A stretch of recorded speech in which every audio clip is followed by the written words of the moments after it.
The placer gold takes years, millions of years to build up, and this place just thawed out.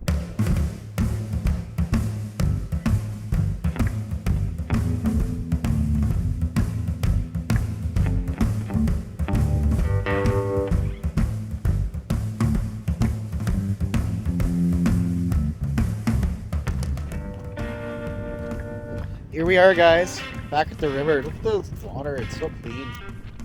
The Arctic, this is the Arctic. The Ikalik River, I'm pretty sure. There's a couple rivers, but this is one of the biggest Arctic char producing rivers in the world. Some of the biggest Arctic char you can find are in the Kitikmeot region of Nunavut, which is Central Arctic, guys. We're Central Arctic, Victoria Island. But the fish here get over 30 inches, 20, 30 pounds.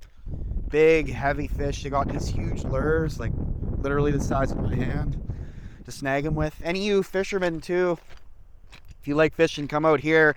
You'll snag 3-4 per hour, man. It's no joke to fishing out here. It's serious fishing. You'll actually get tired of catching them just because it's so much fishing. And you got to fight them too. They're big, strong, beautiful fish. Arctic char is really good too. It's a northern fish, so Scotland, Norway, Canada, Greenland, they all have Arctic char, but it's absolutely fantastic fish, guys. It's got a richer taste than salmon. I find I actually like it more than salmon, but Arctic char is just absolutely gorgeous. They spawn inland in the Kitikmeot region in Victoria Island, and then they use the river channels, the Ikalik River being one of them, to make it out to the ocean, and then they swim around in the ocean all around. There's fishing camps as well and hunting camps, so various parts over the island you'll find hunting and fishing camps. Nothing too crazy for rocks here. I believe I was telling you guys Hope Bay Gold Mine is near this region, about 160 some kilometers southwest. Hope Bay Gold, Agnico Gold, it's the company. It's August and the sun is still doesn't really go down. The sunset officially is around 11, but it hasn't quite started to go below the horizon. But the thing is once the sun starts to go down, it goes down fast. And hasn't really been warmer than 15 degrees. I think the hottest day we had here was 18, and that was hot, man. It was really hot. 18 degrees Celsius. For you Americans, I don't know what that is in Fahrenheit, but we don't use Fahrenheit because the rest of the world uses Celsius. So another little river. That's an old military bridge. And then old Cambridge Bay on the other side there. Just take a look again at the Tundra. Victoria Island. It's crazy to think that 150 years ago being up here would have been really intense. Explorers tried and tried. A lot of them failed, but oh, that's an interesting looking one. Okay, that. A lot of them tried and tried, and a lot weren't successful, and a lot of them paid with their lives. And then Raoul Amundsen, he blazed the trail. Somebody's having fire. It smells nice. Got a little creek here. This old military bridge cuts across the road there. There's not much, just moss. It's a couple mosses. These are the bushes. Some bushes. The Arctic hares will eat it. Eat the little bushes. Come down here, it's mossy. Absolutely fantastic, guys. Nunavut. We are in Nunavut, the 13th territory of Canada. The whole Arctic archipelago, with the exception of a few islands kind of more over towards the Northwest Territories, is all Nunavut, which is for the Inuit. It's the Inuit land claims. It's hard to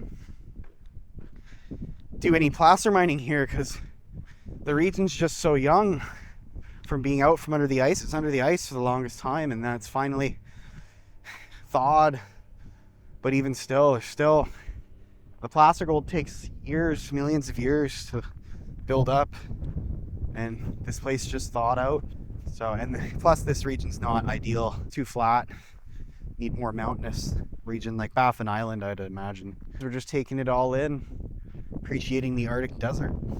Look at the grass too. The ground's really soft in places because of the thaw. Oh, it's so wet. But this is basically what most of the terrain looks like. There's all these little lakes. Walk up here on the more rocky part. It's just pretty hard to walk in on this stuff. This is what Arctic tundra looks like. Oh, that's a good view of Mount Pelly. That's the road that takes you to Ovuyak, I believe, provincial park there, or territorial park. You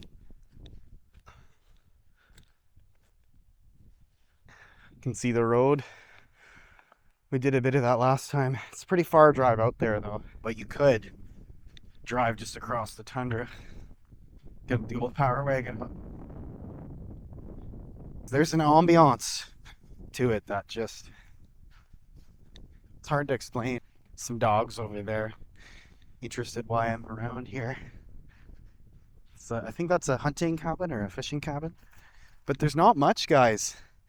Arctic foxes, Arctic char, Arctic hares, polar bears, some wolves too. The polar bear's not as much around here. Still would be careful, but it's more of a Hudson's Bay thing.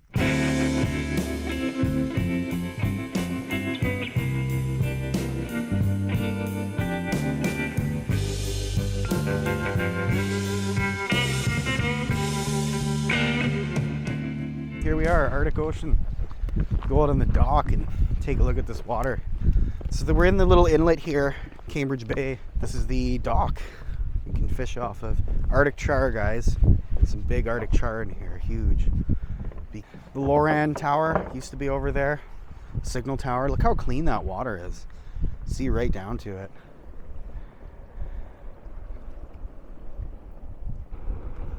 It's so clean. It's got that aqua color and then the deep blue. So cold though. Go out right to the top here.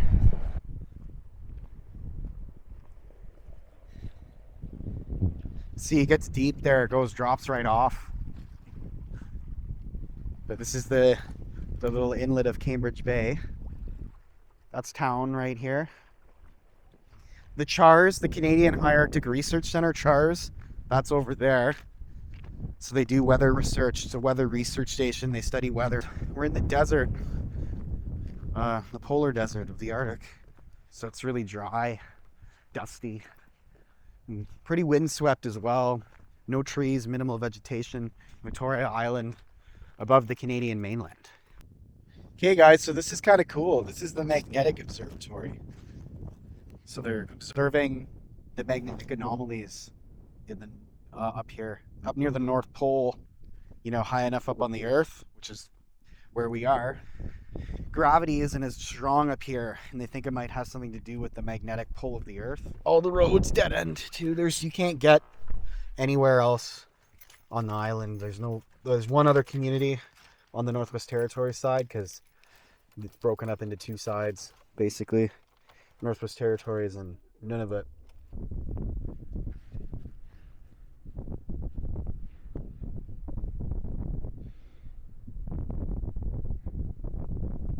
And just walk along the shore here. The Arctic Ocean. There's a big gold rush happening up here for construction. It's not a gold rush per se that they're pulling gold out of here, but there's going to be a lot of plans for this area in the future, which is nice. It's developing the Arctic like we should be. Because if we don't use it, guys, China, Russia, and other countries are going to use it, right? So we may as well as Canadians. It's all a big part of Canadian sovereignty right now. As you know, it's in the news. Everything happening about Canada. So it's important that Canada has its mark out here. Makes it clear to other countries that this is our land, belongs to us. It's the Arctic, always has been, and we're proud as Canadians to have it. And so we got to develop it. Mining, infrastructure, research, scientific research, right? The CHARS, the magnetic observatory. It'd actually be really cool to have an astronomical observatory. The stars up here must be absolutely unreal, man. And you'd have all night or all day to look at them, because they get 24-hour darkness here for a while. So, but even since I've gotten here, the sun's gone down a bit, so it's starting to change. So anyways, guys, I hope you enjoyed this content. Don't forget to like and subscribe. Hit the bell icon to get notified. There'll be more coming about the North and the Arctic and what it's like to live up here. So stay tuned. Sasquatch Prospector out.